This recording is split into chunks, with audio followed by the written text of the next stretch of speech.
Today we're going to talk you through exactly how to train for and run a sub 45 minute 10 kilometer. Now the first and most important thing to do before we get going is to make sure who should be following this plan and is capable of running a sub 45. So really what we do there is we take particular running times that you've already done, and we make sure that you are falling in the ballpark of someone who is capable of following through on this plan. And the first of those is, have you run a 5 kilometer in roughly 23 minutes, a 10 kilometer in roughly 48 minutes or slightly faster, a half marathon in around an hour 50, or a marathon in just under 4 hours, 3 hours 55. So if you are somewhere in the ballpark of those times, close to those times, then it would be appropriate for you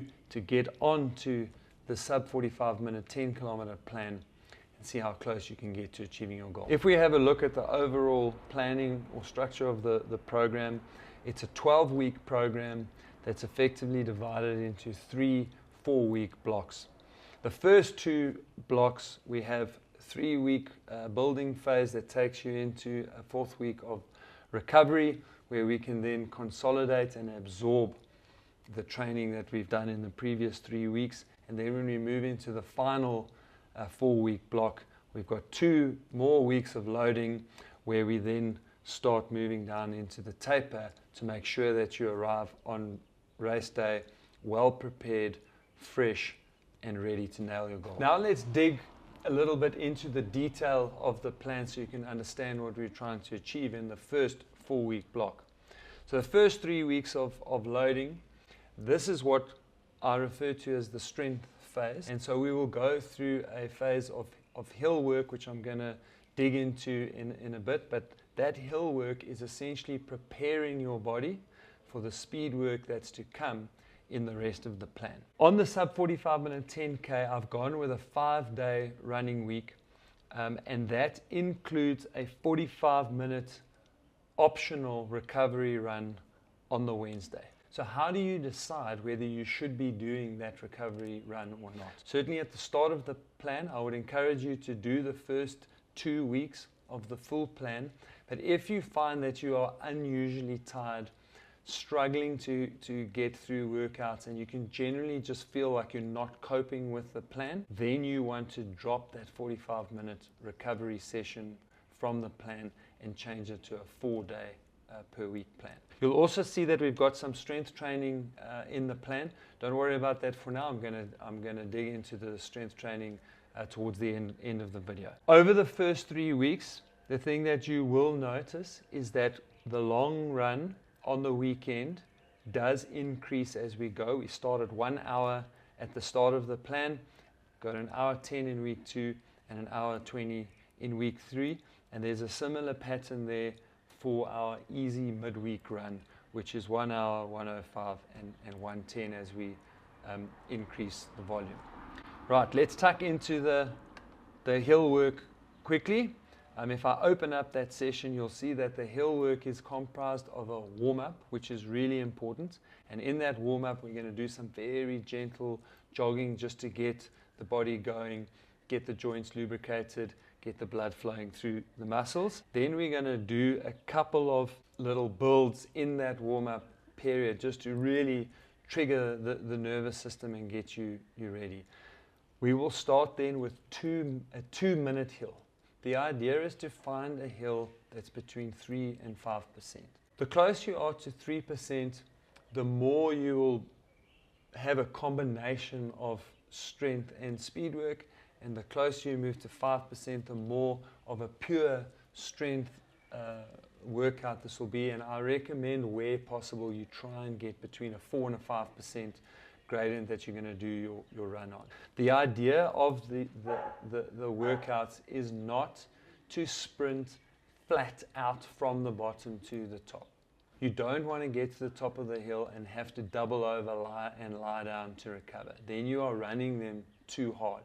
The idea of the hill work is to run really firm, about 15 to 20 seconds slower than your 1K repeat pace, which is probably around 5 to 10 seconds per kilometer slower than your best 5K pace. So that just gives you an idea of the speeds that you are targeting. They are hard, but they are not flat out.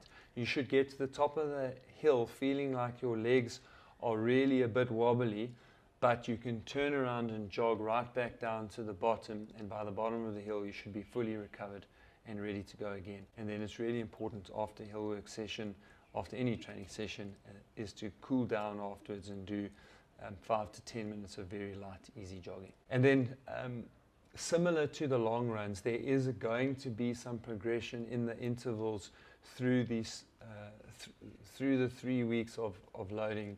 We will add on 1 hill repeat per week, and literally what we're doing is we are providing a stimulus, allowing the body to respond, repair and improve, and then next week we are increasing that load again. So very similar to the long run, it's all about this progressive overload through the training cycle.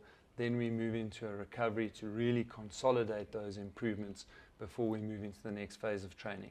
Moving into the recovery week, we cut the plan down from 5 days to 4 days, and that is to afford a little bit of recovery. It's also because in those recovery weeks, I really like to put in place a time trial, let's call it a fitness test. We use a 5 kilometer or 3 mile test, and the reason for that is because it's a low enough dose that we're not going to cause too much load during that recovery week, and it also gives us a really good indication if you are on track and improving on your way to that sub 45 10 kilometer. Because we've done a really hard run, throwing in that extra rest day in the week after the time trial, just make sure that you arrive at the start of your next loading cycle feeling fresh and ready for the next 3 weeks. One of the things that we try to do, of course, in a recovery week is still to maintain the discipline and habits around running. And what we try and avoid is that sometimes when we are training at a really good level and we pull back too far, you can actually get quite tight and uncomfortable because the body almost goes into hibernation. So we keep an element of interval work in that recovery week. And really, it's a small dose of higher intensity exercise just to keep the body feeling like we are still in training mode, keep you feeling fresh, keep you feeling loose. But the overall volume of the week is going to be considerably lower than the previous week, and that is so that you can recover and get ready for the following loading cycle, as I mentioned. As we move now into the second loading cycle, there's going to be a slight increase in load each week. What's important to notice is that from an endurance perspective, we are now doing enough. And the key word there is enough, because there's a temptation for us to just keep building on the endurance. But if we are doing enough and we can consolidate that training load, it allows us to then put more emphasis on increasing the higher intensity component to help you run faster. And we are going into a speed endurance block. So in the first cycle, we laid down the foundation of strength to allow your body to cope with the speed endurance block. I'm using 1 kilometer repeats in this cycle with a short rest. And that's important to note, because that's what differentiates when you're using 1Ks, what differentiates a 1 kilometer as a pure speed for endurance exercise versus a speed endurance is the amount of rest. It also means there's going to be an impact on the actual intensity that you are going to be able to run those 1Ks at. And if you go out too hard, 1 minute is not going to be enough time for you to recover. So it's important that you stick to the recommended paces here on this plan, because those paces, if you nail those on the 1 minute recovery, that is going to set you up well for being successful at the sub 45 minute 10K. It's not critical that you have to hit those paces. So if they're a little bit rich for you now and a bit fast to begin with, that's okay. Try and work through each week where you try and get that little bit quicker, and hopefully by the end of the third cycle you'll be in a position where you can in fact hit those times and then go in to race day full of confidence. Similar to the hills, there is a progression. We start out at 4 1 kilometer repeats and we end up with 6 1 kilometer repeats by the end of this cycle. And as I said at the start of explaining the cycle, that the main increase in the load from the cycle is going to come from us increasing the volume of these speed endurance workouts.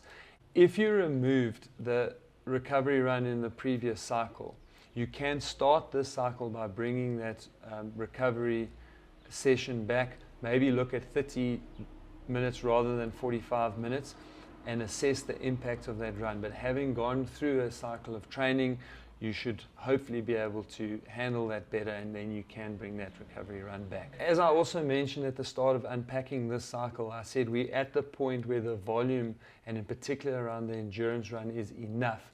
And so you'll notice that is why we haven't increased the weekly volume of those long runs. Yeah, and then of course at the end of each cycle we go into a recovery week, and the recovery week is exactly the same, very similar to that first recovery week. The principle's all the same, and we get another opportunity to test ourselves over 3 miles, 5 kilometers, and see if we've progressed even further along towards that goal. Often, if we perform really badly in that time trial, that actually gives us an idea that we're not quite coping with the training load, and it gives us an opportunity to just make some small adjustments going into the next cycle. Okay, moving into the final 4-week block, we've gone through a strength phase, we've gone through a speed endurance phase, and now we really want to sharpen up and work on our top end speed and really feel much more comfortable running at the pace that we're going to have to run on race day. So very similar to the previous cycle, that we are doing enough in terms of volume, and so we're not going to progress that volume any further. And in fact, as we get towards the end of that cycle, you'll see on the long runs we're going to cut that back so that we can actually start the taper and freshening up for the race basically a week out before we get into that. But I'm going to talk more about the taper just now. The key kind of focus in this block, as I said, is to work on our speed, and for that end we're going to chop down those intervals to 400 meters, and we're going to keep the same amount of rest. So our relative amount of work to rest is going to change. We're getting relatively more rest now. Remember, we were doing 1 kilometer, now we're doing 400 meters. So we can push a lot harder in those 400 meters, and we start to develop that speed and the neuromuscular coordination that goes with that to allow us to run faster on race day. We will go through, as I said, we now really are at enough, so we're not going to build the speed work up anymore. We actually go 12 400 meter repeats, 12 400 meter repeats, and then in the third week the same, but we are cutting down a little bit on the other side. You've been training for quite a while, so the opposite of the previous cycle where I say bring in the recovery week again because there should have been some adaptation. Now it's important to make sure that we don't get too tired. So having been training for 12 weeks, again, it's just that time to check and see how am I feeling, how am I recovering. If everything's feeling good, that's great, we carry on. But if you are feeling unusually tired, unable to do workouts, in particular if you're struggling to get through the second week 400 meter repeats, then make sure you take out the recovery run in that week so that when you go into that third set of 400s, you can do those well and build some confidence going into the race that'll be in less than 2 weeks' time. Then moving into the taper, I think that the most important message that I can give people when you move into the taper is that yes, it makes part of that 12-week package, but critically, by the time you get into this taper phase, you have now done enough training to achieve the goal that you've set out for. The program is designed in such a way that you have now done enough. You are ready to run a sub 45. But the final ingredient to give you the freshness to be able to sustain the pace that you need to sustain for the full 10Ks or 6 miles is going to come from the freshness you get from doing the taper. If you are really, really tired, then you can taper a little bit more than what is in this taper. And again, the way that I would do that is by removing the Wednesday run. We do want to keep some running in there. So I wouldn't not run at all in the week, because you are then going to kind of pretty much go into hibernation. The body starts to shut down. You feel really uncomfortable. Your flexibility and mobility can become an issue. So you want to follow the plan. The intervals are there. They are short and they only take you to race pace. And this is really important.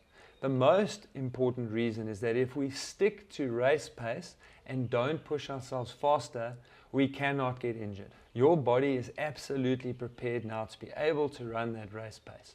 So if we don't go faster than race pace, you will not hurt yourself. The second, and not equally important, but certainly very important aspect of not going faster than race pace is that these short 1 minute intervals actually allow you to set your odometer. They allow you to feel the pace that you need to start at on race day.